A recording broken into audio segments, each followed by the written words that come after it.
A quiet mountain chain stretches across the eastern United States, worn down, forested, and outwardly unremarkable compared to the jagged giants of the West.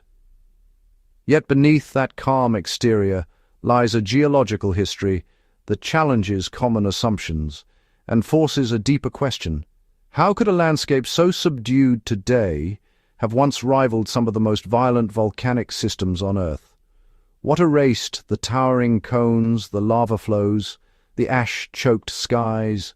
And if the evidence still exists, where exactly is it hiding? The answer begins hundreds of millions of years ago, during a time when the planet's continents were arranged in configurations almost unrecognizable today. The region that would eventually become the Appalachian Mountains was not a stable landmass, but an active boundary zone, a place where oceanic crust was being forced downward into the mantle beneath a growing continent. This process, known as subduction, is the same mechanism that drives some of the most explosive volcanic chains on Earth today. Modern parallels can be found along the Pacific Ring of Fire, particularly in places like Japan, where arcs of volcanoes rise directly above descending slabs of oceanic crust. In that ancient setting, the Iapetus Ocean occupied the space between early continental fragments. As tectonic plates shifted, the ocean began to close. Its crust did not simply vanish, it was dragged downward beneath the edge of what would become North America. As this oceanic plate descended, it encountered increasing pressure and temperature, releasing fluids into the overlying mantle. Those fluids lowered the melting point of surrounding rock, generating magma that rose toward the surface. Where that magma broke through, volcanoes formed. This was not an isolated occurrence. It happened repeatedly over immense spans of time, building chains of volcanoes that stretched for hundreds of miles. These were not gentle eruptions, but sustained, complex systems, capable of producing vast quantities of volcanic material.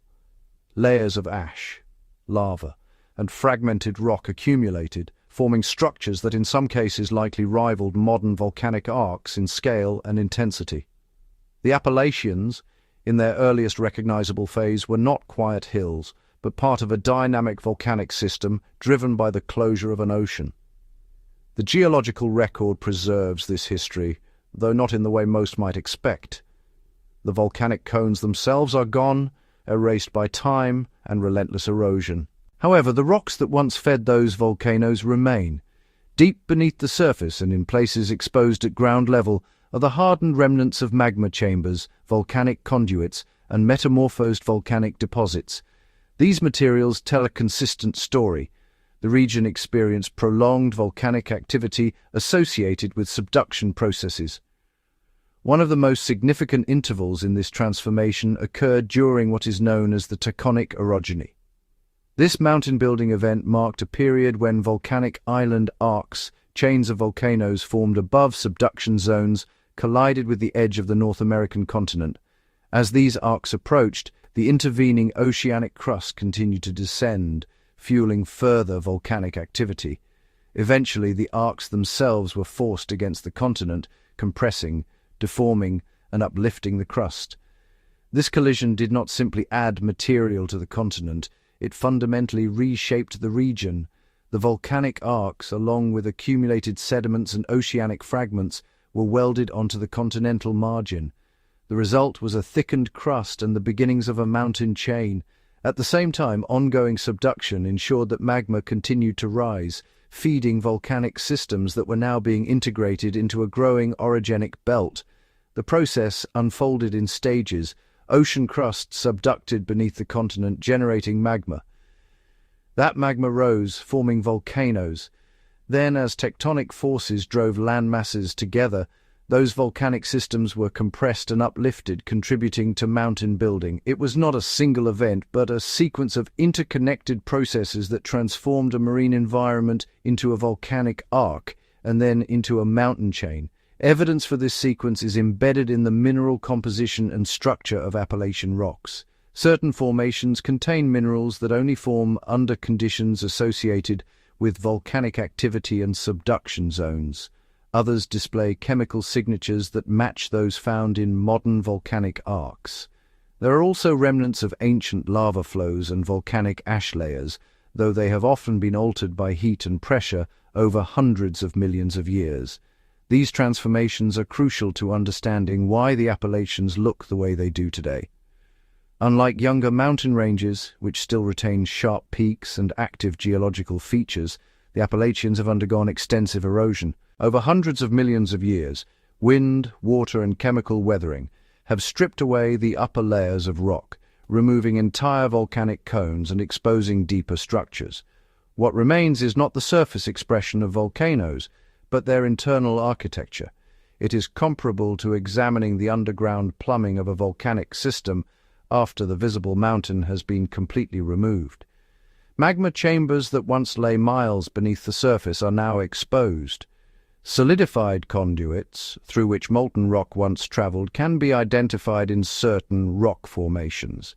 Even the roots of ancient volcanic arcs are visible in the alignment and composition of geological units across the region. This level of erosion is difficult to fully grasp without considering the timescales involved. The Appalachian Mountains are estimated to be around 480 million years old in their earliest phases. Over such an immense period, even the most formidable geological structures can be worn down.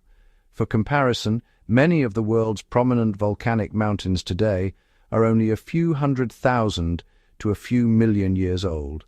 The difference in age is measured not just in magnitude, but in the complete transformation of the landscape. The disappearance of the original volcanoes is not evidence that they never existed. On the contrary, it is a direct consequence of their antiquity. The same forces that built them, tectonic activity, uplift, and volcanic processes, were eventually overshadowed by erosion. Rivers carved valleys, glaciers in later periods reshaped terrain, and countless cycles of weathering reduced towering peaks to rolling hills. Despite this, the structural framework of the ancient volcanic system remains detectable. Geologists can trace the outlines of former volcanic arcs by mapping rock types and their distribution. They can identify zones where subduction once occurred by analyzing metamorphic gradients and mineral assemblages. Even the direction of ancient tectonic movements can be inferred from the orientation of rock layers and fault systems. Another key piece of evidence lies in the presence of oceanic crust fragments that have been thrust onto continental landmasses. These formations provide direct proof that oceanic material was involved in the region's geological history. Their existence supports the idea that the Iapetus Ocean once occupied the area and that its closure played a central role in shaping the Appalachians. As the Iapetus Ocean narrowed and eventually disappeared, the collisions between volcanic arcs and the continent became more frequent and more intense. Each collision added new material to the growing mountain chain, increasing its height and complexity. Over time, these processes culminated in a series of orogenic events that built a vast and continuous mountain range. The volcanic origins of the Appalachians also help explain certain anomalies in the region's geology. For instance, there are areas where rock compositions differ sharply from their surroundings, indicating that they originated in entirely different environments before being transported and accreted onto the continent. These differences are consistent with the incorporation of volcanic arcs and oceanic fragments during tectonic collisions. Furthermore, the distribution of certain minerals, such as those associated with hydrothermal activity, points to a history of volcanic processes. Hydrothermal systems often develop in volcanic regions, where heat from magma drives the circulation of mineral-rich fluids. These fluids can deposit valuable minerals in veins and other structures, leaving behind a record of past volcanic activity. The scale of the ancient volcanic system that contributed to the Appalachians is difficult to reconstruct in precise terms, but the available evidence suggests it was extensive. It likely consisted of multiple mountain arcs, each with its own chain of volcanoes interacting over tens of millions of years. These arcs did not remain static. They shifted, collided, and merged, creating a complex mosaic of geological features. As the continents continued to move, additional orogenic events followed, further modifying the region. The Acadian and Alleghanian orogenies, for example, contributed to the continued growth and deformation of the Appalachian Mountains. While these later events were not purely volcanic in nature, they built upon the structure established during earlier subduction and volcanic activity. The cumulative effect of these processes was the creation of a mountain chain that once rivaled the height and scale of some of the most prominent ranges on Earth. However, unlike younger mountain systems, the Appalachians have had hundreds of millions of years to evolve. Their current appearance is the result of that long period of transformation, during which the traces of their volcanic past were gradually obscured. Yet the proof remains, embedded in the rocks, the structures, and the very composition of the Earth itself. It is not immediately visible to the casual observer, but it is unmistakable to those who examine the evidence closely. The Appalachians were not always the calm, rolling hills seen today. They were once part of a vast volcanic system, shaped by the forces of subduction, collision, and mountain building on a scale that is difficult to fully comprehend.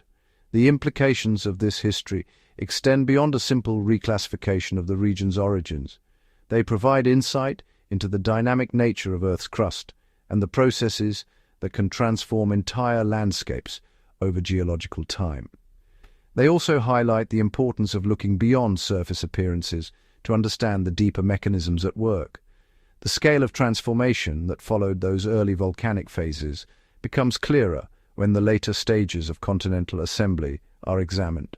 As the remnants of the Iapetus Ocean continued to disappear, the collisions that had already begun intensified, bringing larger landmasses into direct contact with one another. What had started as isolated volcanic arcs gradually evolved into a far more extensive mountainous system, shaped not only by magma rising from below, but by the sheer force of continents converging over tens of millions of years. During these later intervals, the land that would become eastern North America was caught between multiple tectonic forces.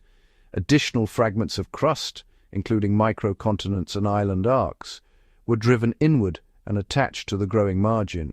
Each collision added thickness to the crust, forcing it upward. At the same time, the earlier volcanic structures that had formed in earlier stages were compressed, folded, and in many cases buried beneath newer layers of rock. This process effectively locked the volcanic roots into place, preserving them even as the external features of volcanoes disappeared. The continuation of mountain building through events such as the Acadian and Alleghanian phases further reshaped the region. These were not short-lived events, but prolonged intervals during which pressure, heat, and deformation altered the existing rocks. Sedimentary layers were transformed into metamorphic rocks. Volcanic deposits were recrystallized and vast areas of crust were pushed upward into towering ranges. At their peak, these mountains are believed to have reached elevations comparable to, or even exceeding, some modern high mountain systems, stretching across vast distances with a scale that would dominate any horizon. What makes this progression particularly significant is how it preserved evidence of earlier volcanic activity in a modified but still detectable form. When volcanic rocks are subjected to intense heat and pressure, they do not simply vanish. Instead, they change. Basalts can transform into amphibolites, volcanic ash layers can become slate or schist, and intrusive magma bodies can recrystallize into granite-like formations.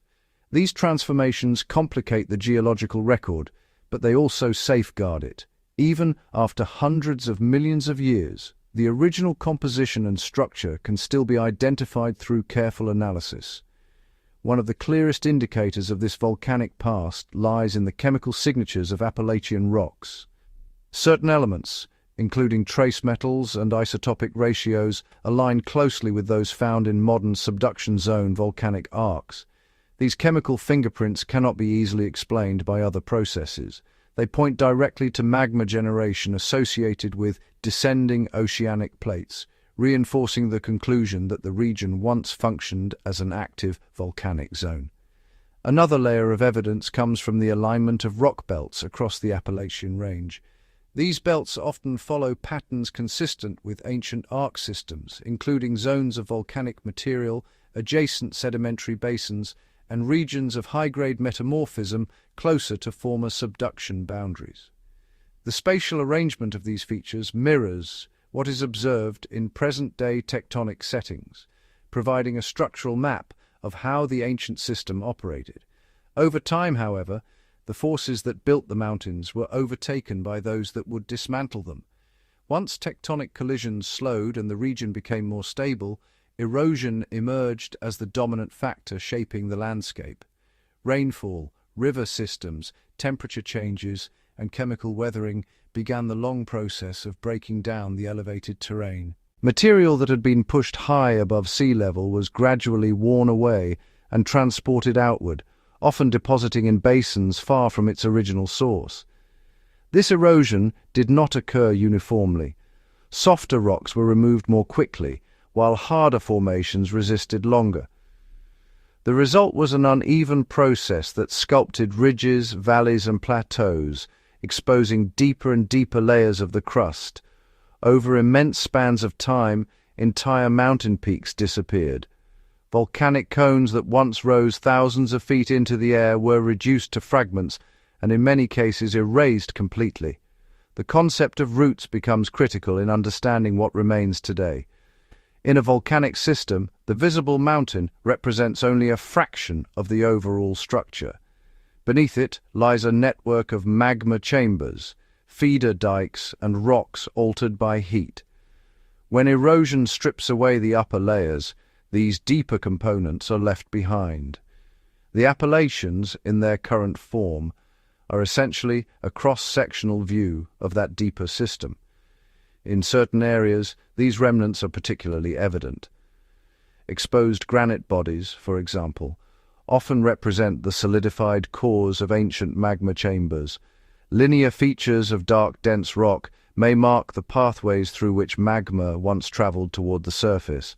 Areas of intensely metamorphosed rock indicate zones where heat and pressure were greatest, often corresponding to ancient boundaries between tectonic plates. The removal of overlying material also reveals the extent to which the original landscape has been altered. Estimates suggest that several miles, or roughly 5 to 8 kilometers of rock, may have been eroded from parts of the Appalachian region over its long history. This is not a gradual smoothing of hills, but a profound reshaping of the crust, stripping away entire geological layers and exposing what was once deeply buried.